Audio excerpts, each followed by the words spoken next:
Good morning, everybody, and welcome to day 17 of Vlogmas. Today is a very exciting day because it is the 10th, no, it's not the 10th, it's the last day of a 2-week freeze cycle. So I have a chest freezer absolutely full to the brim of yarn that is now finally at the end of a freeze-thaw-freeze cycle because I am currently battling clothes moths in my home. Ugh. So frustrating, but we can't ignore this problem. I need to be proactive and actually reactive to this problem. So that means that I need to do some damage control with my yarn stash. So the way I'm opting to do that in this current phase is freeze, thaw, freeze. Now, I was really excited to take all of the yarn out of my freezer and then have that be the end of it. But since I found a clothes moth in my craft room 2 nights ago, I have an entirely new batch of yarn that I will put into the freezer after I clear out what's currently in there. So let's head to the chest freezer and get going. Here we are at the chest freezer. It's full of yarn and fiber, absolutely full. There are some things in here that weren't necessarily contaminated. Like this is one of my California sweaters that I put in because I was wearing it when I got home from Ireland in October, and Darby was so excited to see me that she jumped on me and one of her claws, her nails caught on a stitch and yanked some string out. So I put it in the freezer just so it would be a little bit more manageable when I fix the tension on that row that her claw snagged on. And then I have like my needle felting from the Irish knitting tour this year, fiber, a ton of stuff. So let's take this out of the freezer and bring it in the house.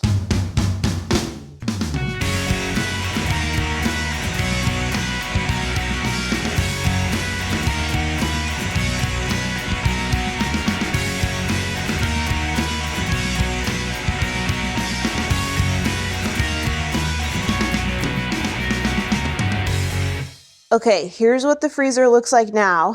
The only thing left in here are some ice packs, some Darby hair. Don't ask me. If you don't know, now's not the day I'll get into it. A package from the yarn company that sent me the contaminated skeins because as a gesture of goodwill, they sent me replacement yarn, and that is just living in the freezer for now. Just don't want to deal with it. And some frozen pizza dough.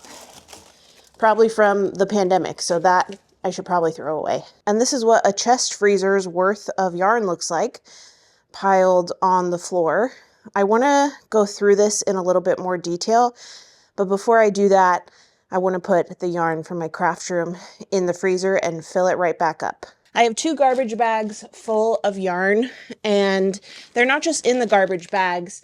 It's full, each garbage bag is full of individual Ziploc bags with 3 or 4 skeins sealed in there. So, to the freezer!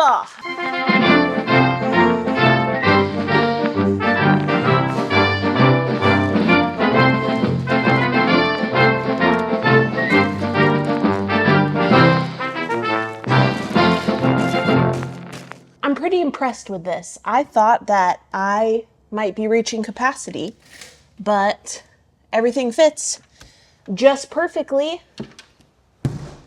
And now it'll be frozen for 2 weeks. Okay, so now what I want to do is kind of look through these different bags and kind of make a game plan. Because some of these things I want to ship out tomorrow, and some of them I want to start knitting with. So let's talk about the concept of shipping things out. So there are 3 people to whom I am going to ship some of these things.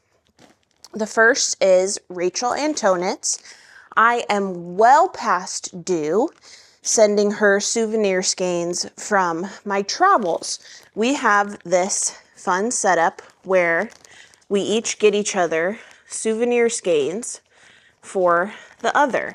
I'm looking at this and I'm trying to determine if the water droplets are on the inside of the bag versus outside. And like this one, they're on the inside. So that's going to be a problem.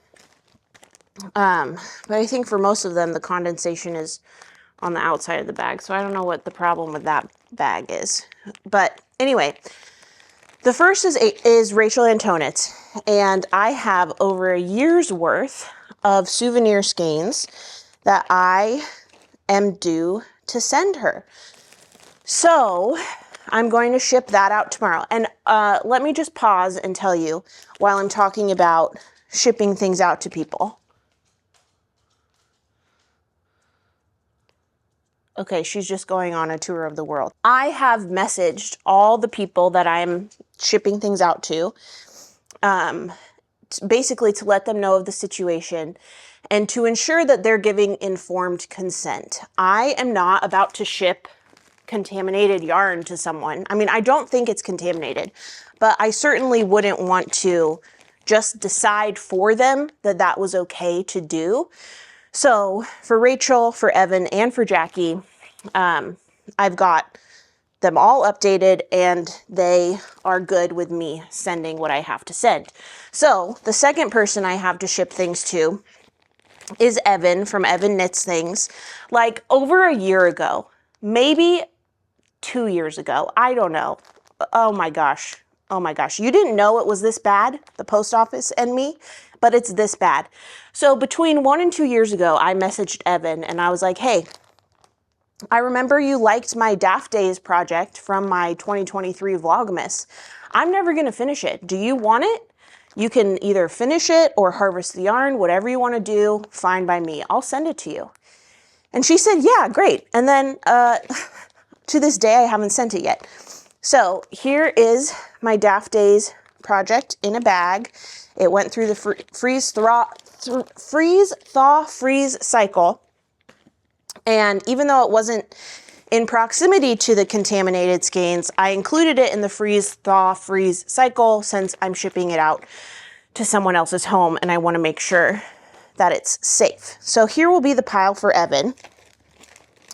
And then here will be the pile for Rachel. This is some souvenir yarn from Ireland. And then for Jackie, I have, where is it?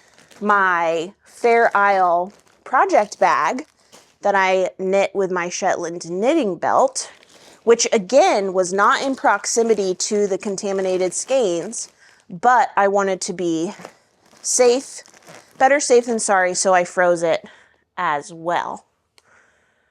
And I simply can't find it right now as I'm scanning the pile, so I'll just have to go through bit by bit. This is also souvenir skein for Rachel. And then I need to make a pile of things that I'm giving my family. This is some knitting for Olive cotton merino that I'm giving to my younger sister. I said I'd give it to her 2 years ago and never did. Okay, this is the Daft Days yarn for Evan. This is, well, one of this is hand spun for Christmas. One is for Rachel, but I'll just put it in the family pile. More souvenir yarn for Rachel. Ah, here it is, my Fair Isle project bag. That's for Jackie, so that'll be a pile over there. And then, this is in the gift pile. This is for the Daft Days. There is some yarn in here that has nothing to do with the situation. Like for instance, I received this order of Treehouse Knits in the middle of this fiasco, so I just threw it in the freezer because, I don't know, I think I'm probably going to get in the habit of just freezing new yarn and fiber that comes into my house. Same with this. This is fiber I ordered from the Naughty Lamb, this Pacific Northwest colorway from Little Fiber Co. Had to have it. When it arrived, I just tossed it in the freezer. Okay, I think that's just as good as it's gonna get for right now because it's kind of depressing me. So now what I need to do is basically just kind of wait for these to come to room temperature. And I mean, I don't think I actually need to do that because they've been through the freeze, thaw, freeze cycle. So like technically all of this should be good to go. But if I'm not using it right away, there's no sense in unbagging it. I might as well just keep it sealed in the bags.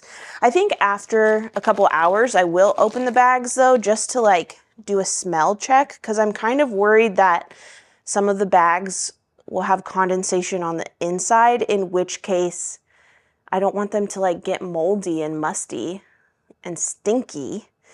But also I'm gonna level with you.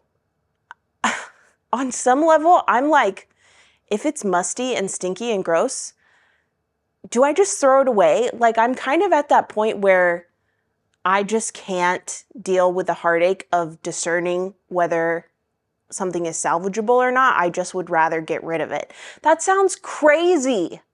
That doesn't make any sense. Like, that would be crazy. But I don't know. That's just what I'm feeling. Just being honest with you. I don't know if I will honor that feeling, but it is a feeling that I am feeling. Okay? Okay, so I've got my piles. I've got my Jackie pile, my Rachel pile, my Evan pile, my family pile, and yeah, I just don't know about this condensation. I think that first bag is the only bag that I've noticed so far with condensation on the inside. And I guess that's fine. If I lose this skein, I will survive. I will endure when the going's tough, etc. I don't know.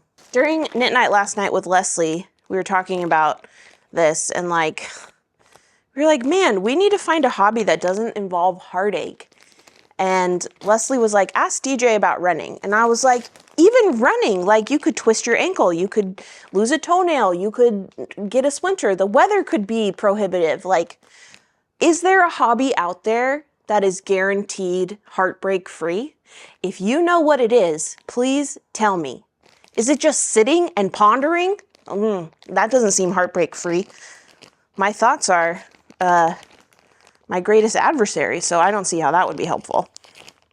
Okay, let's just get rid of this environment. And by that, I mean remove myself from the area. I think a palette cleansing cast on.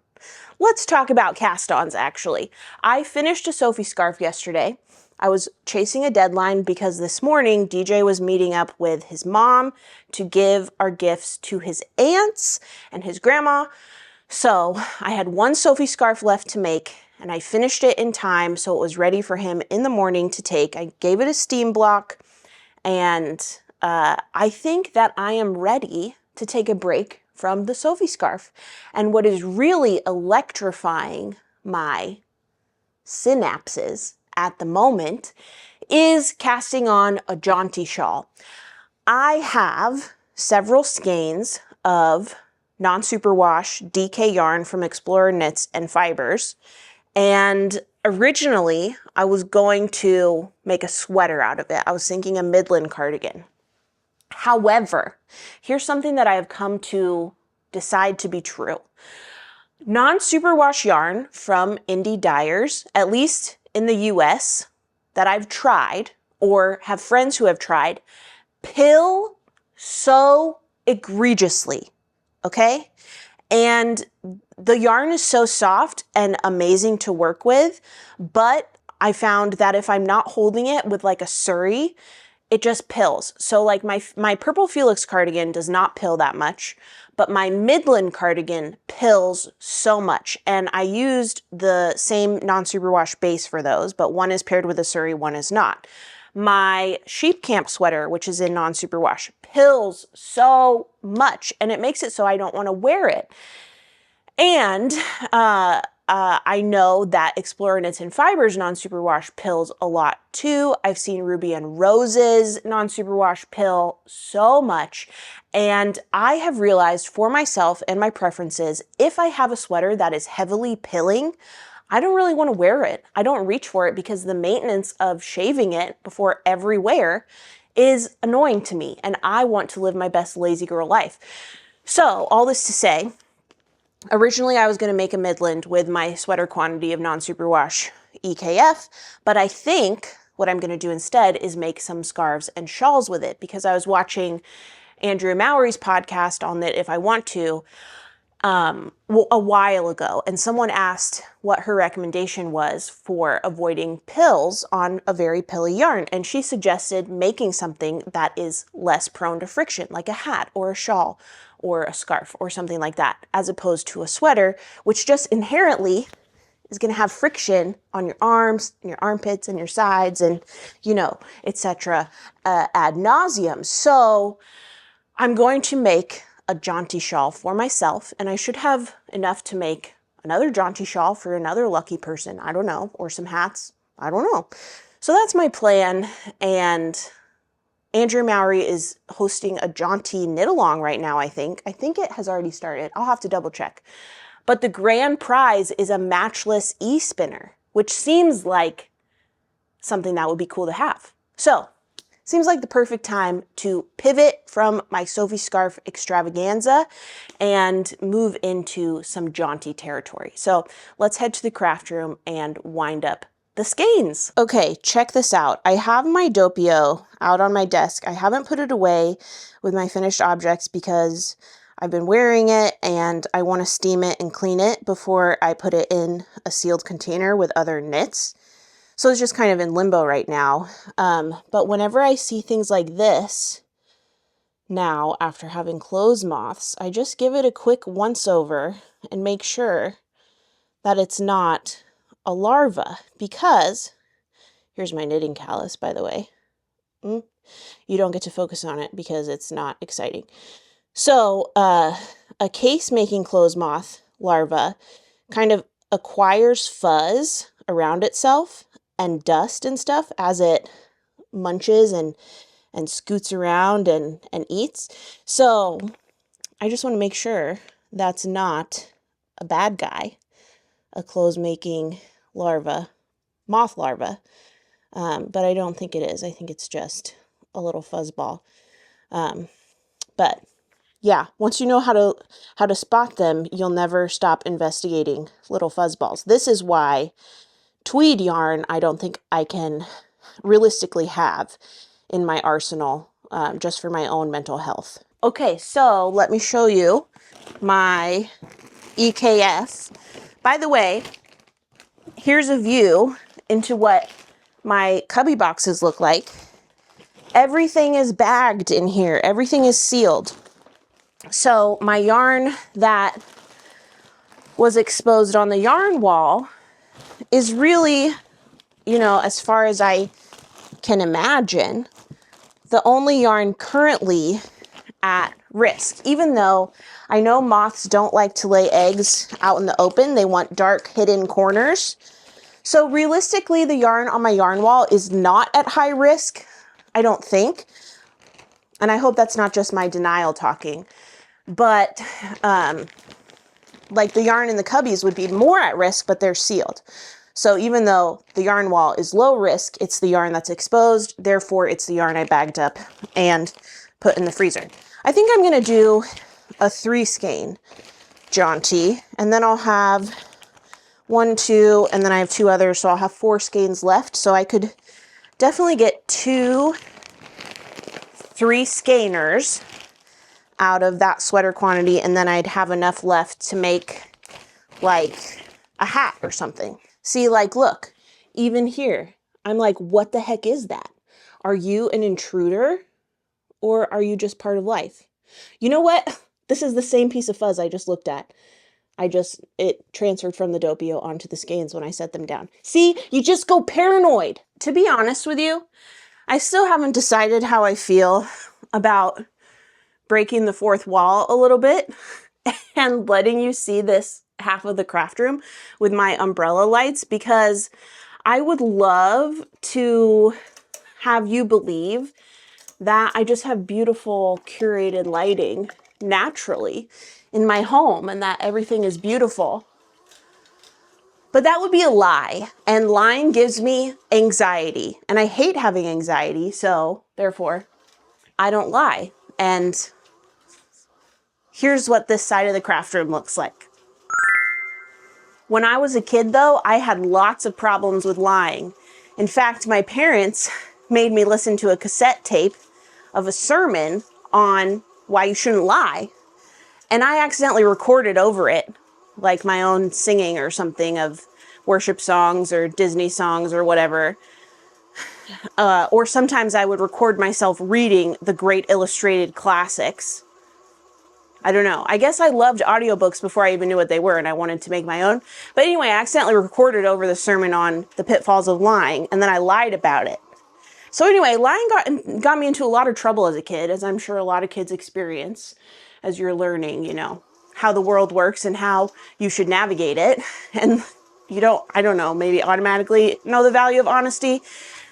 So anyway, now I just can't handle lying. It's way too stressful. Okay, I haven't really had the benefit of just sitting and having a dedicated, like, quiet knit time all to myself. So I'm gonna go ahead and do that. I've got some projects surrounding me. So first of all, I'm going to start my jaunty shawl. I'm not going to get too far because I think that this would be a nice project to work on during family stuff next week with the Christmas holiday.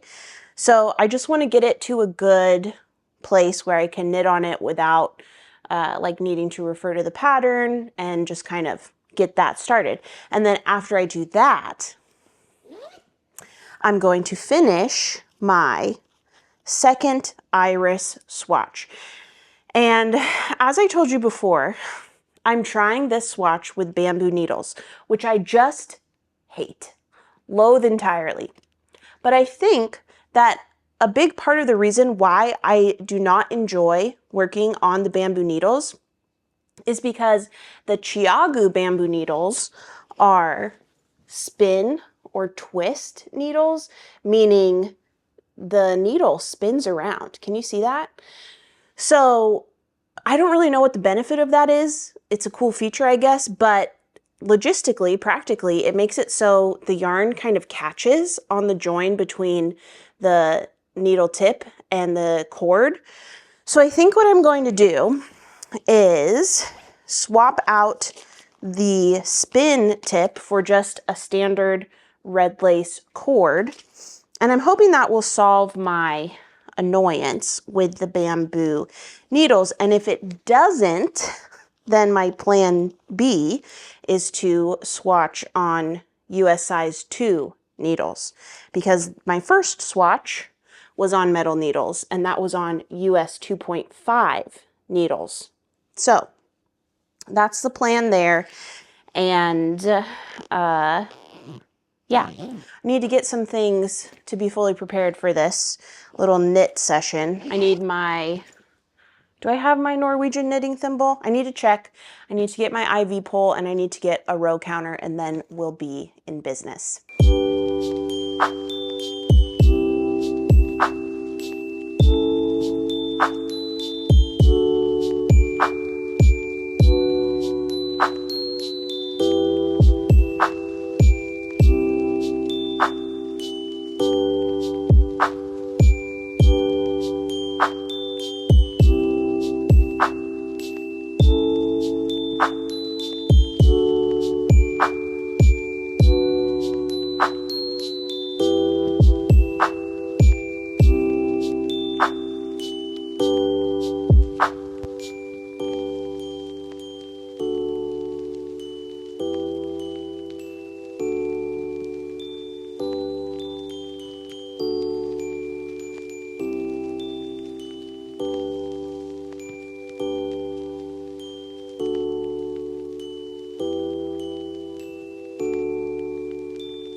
Okay, I just finished the Alpaca Farm Christmas movie. That was the most absurd Christmas movie I've ever seen. I loved it. You've got to watch it. If you have, I mean, I'm assuming if you're watching my YouTube channel that you have interest in knitting or spinning or yarn dyeing or fiber of some sort, you've got to watch it. She has like the yarn processed from the alpacas and dyes the yarn and has the yarn knit into 6 sweaters in the span of like 10 days. Absurd. But anyway, I highly recommend. You should watch it. Get a kick out of it. It's cute. It's cute. It's just an absurd premise. Anyway, here's how far I got on my jaunty while watching the movie. I think I'm going to go ahead and put this on hold and just have it ready to go next week during Christmas time festivities because I've got my row counter. I'm in the groove. I know that I'm increasing every certain amount of rows. So this is smooth sailing. This is kind of in cruise control. And now I'm going to work on my iris swatch, and I will check in with you later after I'm a little bit further on the swatch. Hello. It is a few hours later. I have been watching the episodes from the newest batch of Stranger Things to get ready for the second batch. And while I was watching those, I finished, like I said, my second iris swatch. Now, here's the thing. I did switch the cord, like I said before. So I wasn't using the spin cord. I was using the standard red lace cord. And I don't know if you can tell, but up here, where I was using the twist cord versus down here, where I was using the red lace cord, the twist cord tension seems to be a bit tighter. I don't know if that's because of the twist cord or I was just in a tighter tensioning mood. I don't know. But I'm very hopeful at this result. Let me tell you why. My first swatch, let me go grab it. Okay, so my first swatch here, the pre-blocked gauge was, what was it? Okay, so my pre-blocked gauge on this swatch was 23 stitches and 33.3 rows over 4 inches. My post-blocked gauge for this swatch was 25 stitches and 34 rows. Now, this was way off the pattern gauge. The pattern gauge is 28.5 stitches and 32 rounds equals 4 inches. So I was 3.5 stitches off over 4 inches for stitch gauge. But keep in mind, between my pre-block and post-blocked gauge, it shrunk 2 inches. I mean, no. It didn't shrink and it wasn't 2 inches. It did shrink. So 2 more stitches fit in the 4 inches. It went from 23 stitches to 25 stitches.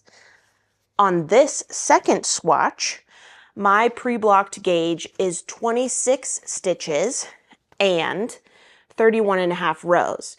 So I think if it's going to behave the same way the first swatch did, that after blocking, it should get to 28 stitches. Not 28.5, but 28. I think that's a win.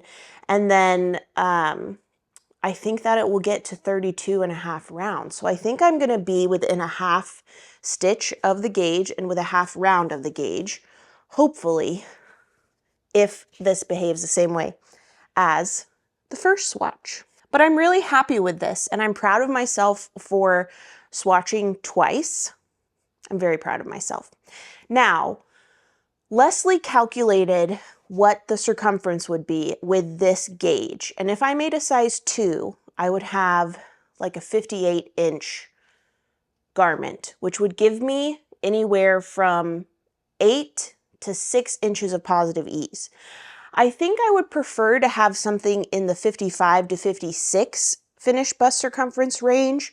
So I'm curious to see how this blocks out and what the calculations will be. But I'm very happy with this. I'm very proud of myself. Okay, so I'm going to go put this in a hot water bath and block it just the same way I did this first swatch. And then I guess I should do some boring stuff like fold the laundry and kind of consolidate my pile of yarn because it's several hours later. It's 4 p.m. now. And that pile of yarn is just still taking up a lot of surface area in the common space of our home. So put this in the dye, or not in the dye bath, in the blocking bath, and then get some cleaning up done.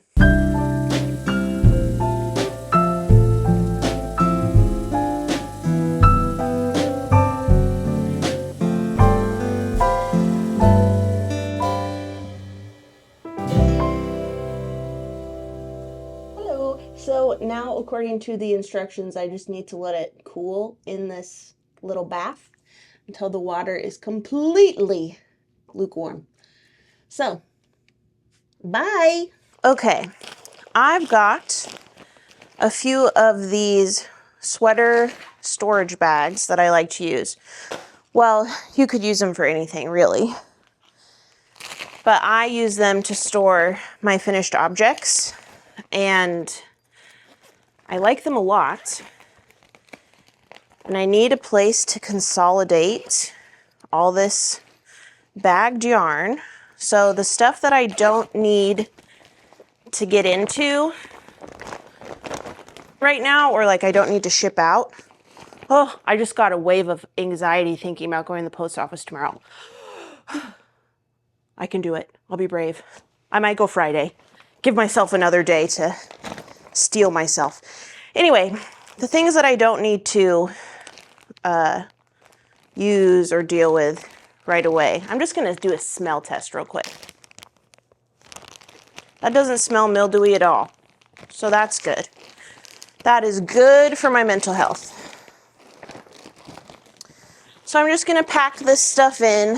I'm just giving everything a once over real quick to make sure it's not something that I need either to ship out or that I want to work on in the next little bit. Let's smell this one. This is the one that had water on the inside. Yeah, that doesn't smell great. I'll have to think about what I want to do with that. That one smells fine. They just smell like yarn. But that one that had the water on the inside did not smell good.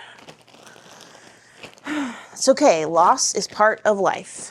Loss is part of life. I'm not going to zip that up yet because the outside of the bags are still a little wet. But this will at least be helpful to consolidate everything and put in my craft room. Yeah, I think it was just that one bag. You know, this bag of fiber, and I think one other bag of fiber is not fully sealed. So I'm gonna set those aside because I ordered more Ziploc bags. And when they arrive, I'll bag them up as well. Okay, I've got 2 bags mostly full. Over here are my piles of, oh, one more bag of fiber I almost missed. Well, I guess I've got 3 piles. Evan's pile, Rachel's pile, Jackie's pile. These 2 bags of fiber I want to bag up when my Ziplocs come. And these are in my gift pile. Okay, I think for the last of this, like the gift pile and the mail pile, I'm going to put in this and just leave here on the floor, which is not the greatest solution, but I feel like if I put it away, it will be out of sight, out of mind, and I will just find more reasons to put off going to the post office. Just smells like wool. All done. Okay, everybody, I think that was a pretty productive day. other things that happened today that you didn't see was I did a lot of work on a 2027 knitting tour. So I'm so hopeful I'll be able to tell you about it soon. It's not like anything I've ever done. Oh, I'm so excited to tell you. Okay, but that's all for now. Am I forgetting anything? I don't think so. Thanks for hanging out with me all these 17 whole days of Vlogmas. I hope you're doing well, and I will see you back here tomorrow for day 18. Bye, everybody.